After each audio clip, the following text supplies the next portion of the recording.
প্রিয় বন্ধুরা, science is fun and interesting and বিজ্ঞানের মজার মজার এক্সপেরিমেন্টস নিয়ে এনটিভির সাপ্তাহিক অনুষ্ঠান বিজ্ঞানে আনন্দ।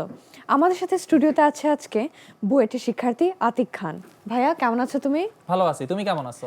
আমি অনেক ভালো আছি। এবং ভাইয়া, তুমি আমাদের জন্য প্রতিবারই মজার মজার এক্সপেরিমেন্টস নিয়ে আসো। আজকে তুমি আমাদেরকে কি কি এক্সপেরিমেন্টস দেখাবে? আজকে আমরা সাউন্ডের একটা এক্সপেরিমেন্ট দেখব, আর হচ্ছে গিয়ে ইয়ার কিভাবে বেলুনকে ফুলায় এই জিনিসগুলোই আমরা আসলে দেখব। আচ্ছা, এবং তাহলে আমরা একটা শুরু করি। কেমিস্ট্রিরও খুব সুন্দর এক্সপেরিমেন্ট আছে। অলরাইট, তাহলে আমরা শুরু করি। ঠিক আছে, তাহলে দেখো, আমরা যদি একটা বেলুনকে ফুলাই, এই বেলুনটাকে নিয়ে নিচ্ছি আমি। এখন আমি যদি এটাকে ছেড়ে দিই, দেখো কোনো সাউন্ড কিন্তু হয় না। আমি আবার একটু ভালো করে ছেড়ে দেওয়ার চেষ্টা করছি। দেখো কোনো সাউন্ড কিন্তু হয় না, তাই না? কিন্তু যখন আমরা এই বেলুনটা ফুলিয়ে নিলাম, এইবার যখন আমরা খুবই সরু পথে ছেড়ে দিব বাতাসে, তখন দেখবে একটা সাউন্ড ক্রিয়েট হবে, তাই না? শুনতে পাচ্ছো? খুবই হাই পিচড একটা কিন্তু সাউন্ড, সাউন্ড, তাই না? তাহলে আমরা দেখতে পারতেছি যখন হচ্ছে গিয়ে আমাদের বেলুনটার বাতাসটা খুবই সূক্ষ্ম ছিদ্র দিয়ে ফ্লো হচ্ছে, তখনই কিন্তু কেবল আমরা এই সাউন্ডটা শুনতে পাচ্ছি। আচ্ছা, কেন এরকম হইতেছে দেখো, আমরা ছোটবেলায় অনেকে কলমের যে মুখা আছে এটা দিয়ে বাঁশি বাজাইছিলাম, খেয়াল করছো? যখন আমরা বাঁশিতে বেশি ফু দিতাম, বেশ তীক্ষ্ণ একটা সাউন্ড হতো, তাই না? এখানেও কিন্তু সেম, খুবই অল্প জায়গা দিয়ে যেহেতু বাতাসটা ফ্লো হইতেছে, এবং আমি দেখবা যখন ছাড়তেছি বেলুনটাকে এইভাবে করে রাখতেছি, তো এই জায়গায় একটা কম্পন সৃষ্টি হইতেছে, এবং এই কম্পনটা সৃষ্টি হওয়ার কারণে এই জায়গায় একটা স্ট্যাটিক ওয়েভ তৈরি হইতেছে। এই কারণে কিন্তু মূলত আমরা এই তীক্ষ্ণ সাউন্ডটা শুনতে পাইতেছি। আচ্ছা, সো এটার কি আমরা আরো কোনো এক্সাম্পল দেখতে পারি? দেখো, এটাকে যদি আমরা একটু তীক্ষ্ণ করতে চাই, এই সাউন্ডটাকেই ধরা করে আমি একটু তীক্ষ্ণ করতে চাই, তাহলে এই যে দেখো, আমি এখানে একটা বোতল নিচ্ছি, এর সামনে একটা আমি বেলুন নিয়ে নিয়েছি। এখন এটাকে যদি আমি একটু ফুলাই,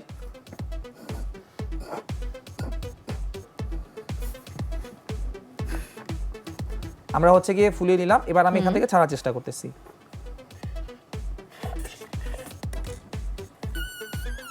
এই দেখো, সাউন্ডটা কিন্তু এখন একটু লাউড হচ্ছে না, এবং ফ্রিকোয়েন্সিটাও কিন্তু বেশি মনে হচ্ছে, তাই না? হ্যাঁ,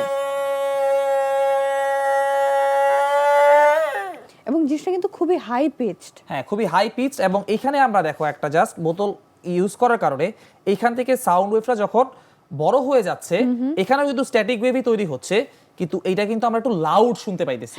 অনেক সময় দেখবা ফোনের স্পিকারের সামনে যখন আমরা হাত দিয়ে ধরি, তখন সাউন্ডটা বেড়ে যায়, তাই না? একটা অ্যামপ্লিফিকেশন হয়। একটা অ্যামপ্লিফিকেশন হয়। কেন এটা হয়?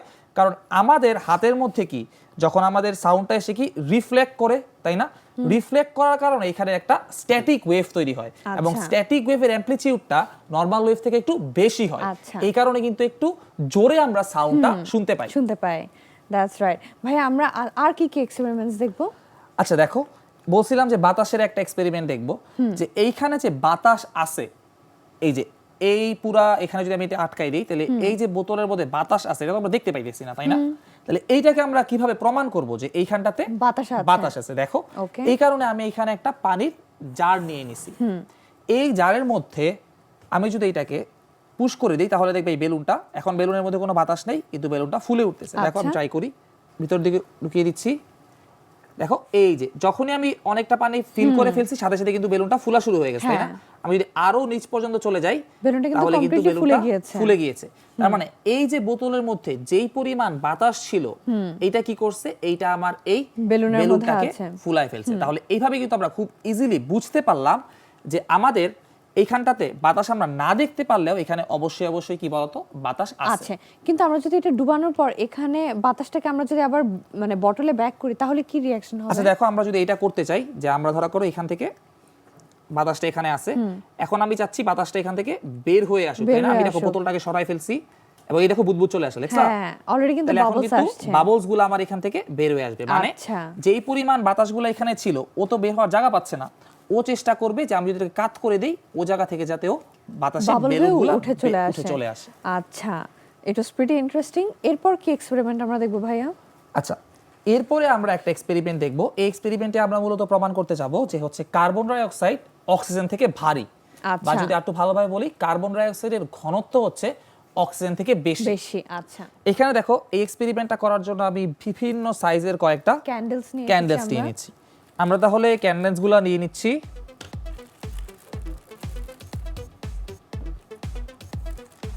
দেখো 3টা সাইজে 3টা ক্যান্ডেলস আছে।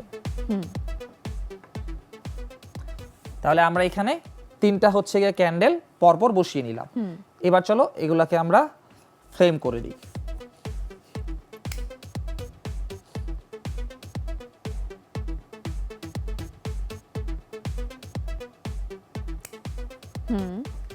আচ্ছা, এইবার আমরা এইটাকে যদি উপর দিকে দিয়ে দেই তাহলে দেখো কি হইতেছে। ওকে,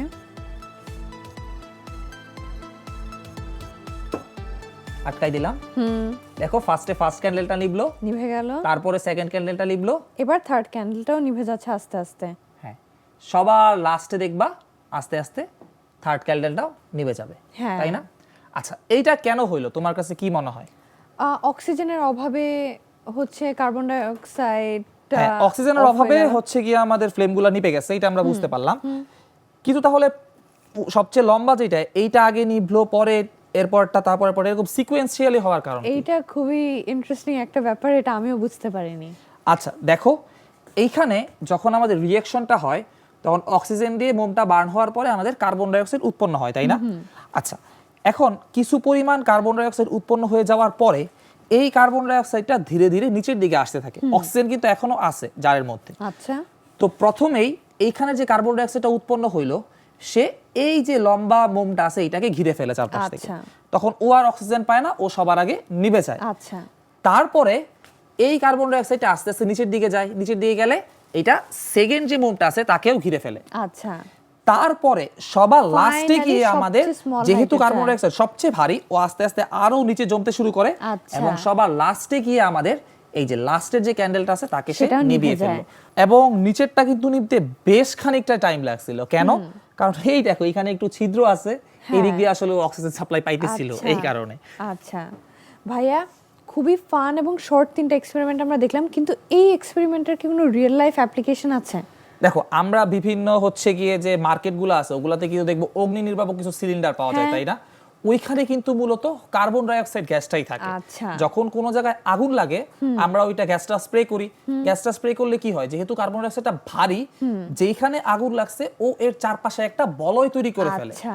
তখন ওই আগুনটা আর কি অক্সিজেনের সংস্পর্শ পায় না এবং ও কিন্তু ধীরে ধীরে নিভে যায়। নিভে যায়। ওয়াও, এবারের সেগমেন্টটা মনে হচ্ছে খুব ইন্টারেস্টিং হবে, বিকজ পানিও আছে, পেপারও আছে। এবার আমরা কি এক্সপেরিমেন্ট করব? আচ্ছা, আমরা ফার্স্টে ইয়ার টাইট করে এটা কতটা ফোর্স জেনারেট করে এই জিনিসটা আর কি দেখবো, ঠিক আছে? আচ্ছা।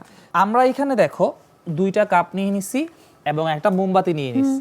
আমরা মূলত কি করব, আমরা মোমবাতিটা জ্বালিয়ে দিব এবং এই কাপটাকে এইটার উপরে রেখে দিব। আচ্ছা, তাহলে এই মোমবাতিটা এই এনভায়রনমেন্টের ভিতরে যেই অক্সিজেনগুলো আছে ওগুলো খরচ করবে। তাহলে খরচ করলে এখানে ইয়ারের পরিমাণ কিছুটা কমে যাবে, তাই না? হ্যাঁ। তাহলে কমে গেলে বাইরে থেকে ইয়ার কিন্তু এখানে প্রেসার ক্রিয়েট করবে, হ্যাঁ। এবং এরা দুইজন কিন্তু আমরা দেখবো একদম ইয়ার টাইট হয়ে আছে, আচ্ছা। সো এই ফোর্সটা ওদেরকে আটকে রাখবে একসাথে। আটকে রাখবে একসাথে। আচ্ছা। হ্যাঁ।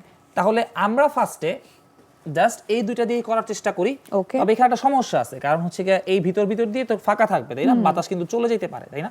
তাহলে চলো আমরা ফার্স্টে শুধু 2টা কাপ দিয়ে চেষ্টা করি। অলরাইট। আমি তাহলে ফার্স্টে হচ্ছে গিয়ে আমাদের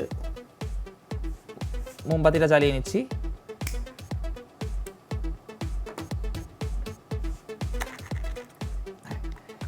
তাহলে আমি মোমবাতিটা জ্বালিয়ে নিলাম। এইবার জাস্ট আমি কি করব, এইটা দিয়ে ঢেকে দিব।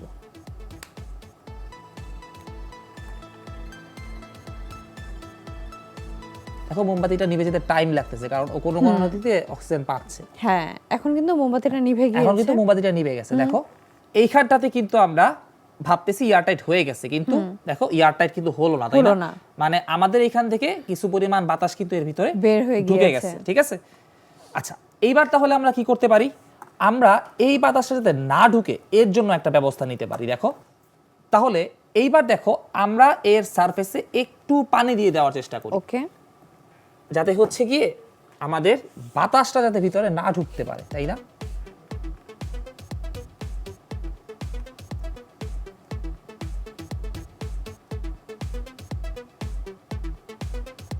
আমি বেশ খানিকটা এখানে পানি দিয়ে দেওয়ার চেষ্টা করলাম,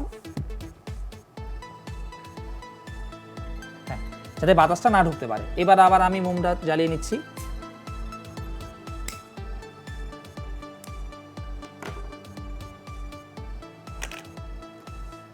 চলো এইবার আমরা ট্রাই করি।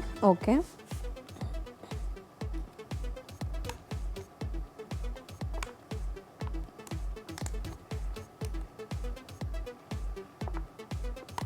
মোমটা কিন্তু নিভে হ্যাঁ গেল। দেখো এইবার কিন্তু ইয়ারটাইট হইছে, দেখো আমাদের এটার স্ট্রাকচারটাই চেঞ্জ হয়ে গেছে। চেঞ্জ হয়েছে, উপরটা কিন্তু অনেকটা একসাথে ভাবে চাপ লেগে আটকে এই যাচ্ছে। দেখো আমাদের কিন্তু দুইটাই ইয়ারটাইট খুব সুন্দরভাবে হয়ে গেছে। ওয়াও, কিন্তু আমার কোশ্চেন, পানি লাগানোতে কেন এটা আটকে গেল?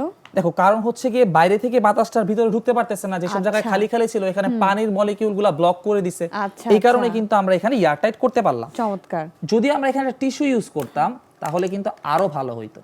এইবার আমরা চলো এখানে একটু একটা ভিজা টিস্যু ইউজ করব, তাহলে আরো যেই জায়গাগুলো আছে সবগুলো আমাদের ব্লক হয়ে যাবে। Okay. তাহলে ফার্স্টেই আমি মোমটা জ্বালিয়ে নিচ্ছি। আমরা যে জিনিসটাকে আটকে ফেলছি, এর জন্য কি কোনো এক্সপ্লোশন হতে পারে? না, এর জন্য আসলে কোনো এক্সপ্লোশন হবে না, কিন্তু দেখো ভিতর থেকে যখন আমরা বাতাসটা বের করে ফেলতেছি, বাইরের যে বাতাসটা আছে ও কিন্তু ওকে বেশ ইমেন্স লেভেলের প্রেসার দিতেছে। আচ্ছা, এই যে দেখো এখানে এই কারণে হচ্ছে কি এটা পুরো স্ট্রাকচারটা কিন্তু স্ট্রাকচারটাই একটু স্কুইজ হয়ে স্কুইজ গিয়েছে হয়ে না? গেছে। ওমটা আমি রেখে দিলাম। এইবার জাস্ট আমি এখান থেকে একটা টিস্যু কেটে নিলাম, এটাকে আমি ভিজিয়ে নিচ্ছি। এটাকে আমি ভিজিয়ে জাস্ট এর উপরটাই দিয়ে দেওয়ার চেষ্টা করব। এই তো, এইবার জাস্ট আমি উপর দিয়ে এটাকে আটকে দিলাম।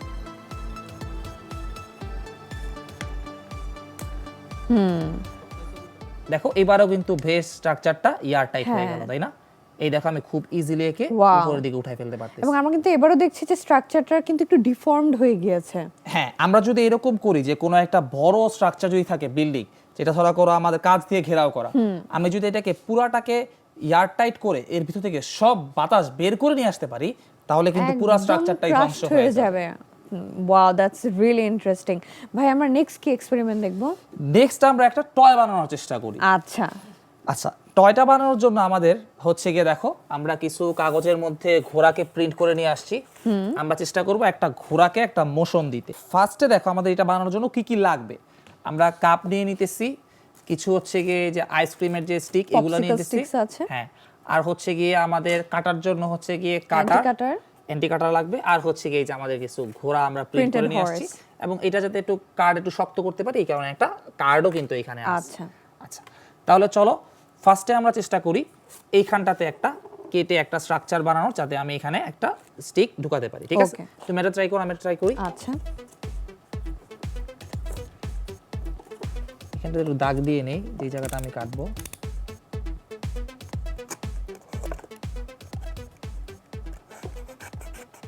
সো আমারটা মনে হয় অনেক বেশি বড় হয়ে গিয়েছে। না সমস্যা নেই, আচ্ছা, এটাতে মোটামুটি হবে। আমি একটু ট্রাই করি।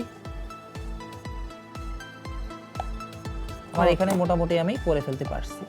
এইবার এইখানে আমার একটা আইসক্রিমের স্টিকটাকে আমি এখান থেকে লাগিয়ে নিব। আচ্ছা, তাহলে এইটাকে এই বরাবর ব্যালেন্স করার জন্য আমার একটা কি প্রয়োজন, এখানে একটা টুথপিক বা এই টাইপের কিছু যদি আমি এখানে সেট করে দিতে পারি, তাহলে এটা কিন্তু এখানে ব্যালেন্স আটকে হয়ে থাকবে। থাকবে। হ্যাঁ, অলরাইট। একটা টুইজার ইউজ করে আমরা এখানে চিত্রটা করে নিচ্ছি। মিডলে হইলে ভালো, মোটামুটি মিডলেই আছে।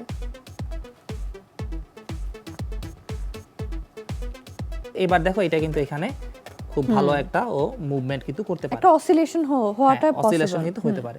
জাস্ট আমার এখানে কি করতে হবে, আমার এখানে একটু ওকে ফ্রি মুভমেন্ট করার জন্য নিচে কিছু ওয়েট লাগাই দিতে হবে। আচ্ছা, তাহলে নিচে ওয়েট হিসাবে আমি এখানে জাস্ট আমার এই যে কয়েন ইউজ করতে পারি, তাই না? আমরা এটা চাইলে কিন্তু ডাবল টেপ দিয়ে ওখানে আটকেও দিতে পারি। কয়েনটাকে আমরা ডাবল টেপ দিয়ে আটকে দিব। তাহলে ডাবল টেপ দিয়ে আটকে দেওয়ার জন্য আমার জাস্ট এটা ভিতর থেকেই করতে হবে। ওকে,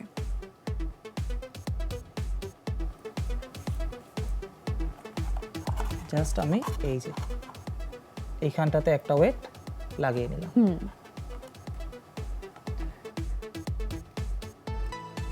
আর একটা কয়েনকে ডাবল টেপের উপর লাগিয়ে নিলাম। এবার জাস্ট এইটাকে আমরা সেট করে দিলাম। এই যে আমাদের এখানে কিন্তু বেশ একটা ওয়েট কিন্তু এখানে আমি লাগিয়ে নিতে পারলাম। আচ্ছা, এবার যদি দেখি আমরা কিন্তু এটা দেখো কি ওয়াও, সুন্দর খুব oscillate ইজিলি কিন্তু করতেছে, তাই মুভ না? করছে। হ্যাঁ, যদি একটু এরকম করে দিই দেখো খুব ইজিলি কিন্তু এটা মুভ করতেছে।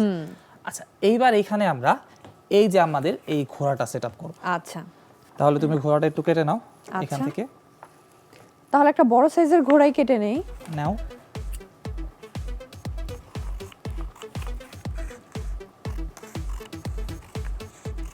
এই জিনিসটা কিন্তু অনেকটা একটা খেলনার মতো, দেখতে খুবই হ্যাঁ। সুন্দর হবে।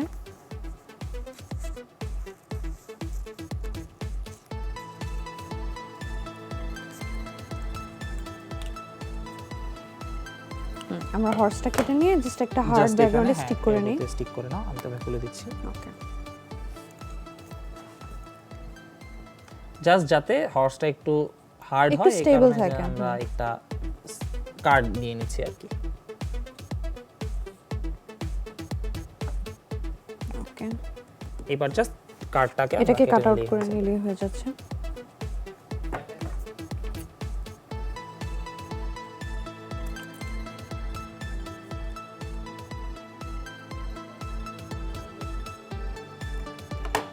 বেশ আমাদের সুন্দর হর্সটা কাটা টাট্টু হয়ে হয়েছে গেছে। আমাদের। হ্যাঁ, ওয়েটও ভালো হয়েছে, তুমি সুন্দর কাটছো খুব। Thank you. জাস্ট এখানে আমরা এটাকে অ্যাটাচ করে দিব। ডাবল সাইডেড একটা টেপ ডাবল দিয়ে। টেপ দিয়ে এখানে যদি আমি অ্যাটাচ করে দিই তাহলেই কিন্তু আমাদের টয়টা হয়ে পুরোপুরি যাচ্ছে। তৈরি হয়ে যাবে।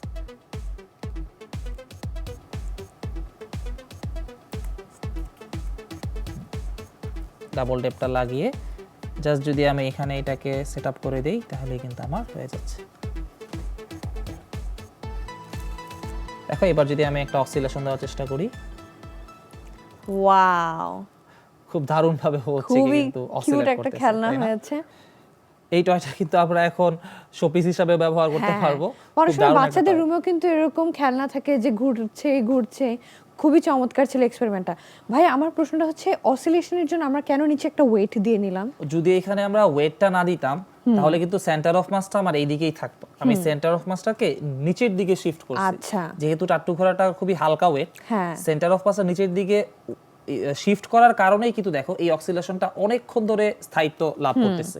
যদি হচ্ছে কি আমি না করতাম তাহলে কিন্তু এতক্ষণ স্থায়িত্ব লাভ করতো না, খুবই আচ্ছা। অল্প কয়েকটা অক্সিলেশন দিয়ে শেষ হয়ে যেত। ভাইয়া এত চমৎকার একটা খেলনা তুমি আমাদেরকে বানিয়ে দেখালে at the end of the episode, তোমাকে অনেক ধন্যবাদ। আমরা কিন্তু এইরকম ছোট ছোট খেলনাগুলা কিন্তু নিজেরাই বানায় ফেলতে পারি আমাদের ছোট ভাই বোনের জন্য, এবং তারাও কিন্তু এখানে সায়েন্স সম্বন্ধে কৌতূহল বোধ করে এবং তারা হ্যাঁ। কিন্তু বুঝতে পারে যে সায়েন্সটা আসলে কতটা ইন্টারেস্টিং। খুবই ইম্পর্ট্যান্ট। ভাইয়া আমরা অনুষ্ঠানের একদম শেষ পর্যায়ে চলে এসেছি, আমরা তাহলে আজকে বন্ধুদের কাছ থেকে বিদায় নিয়ে নিই। ঠিক আছে।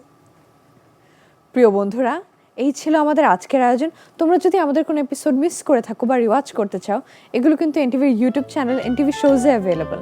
তোমরা ভালো থেকো, সুস্থ থেকো, এনটিভির সাথেই থেকো। ধন্যবাদ।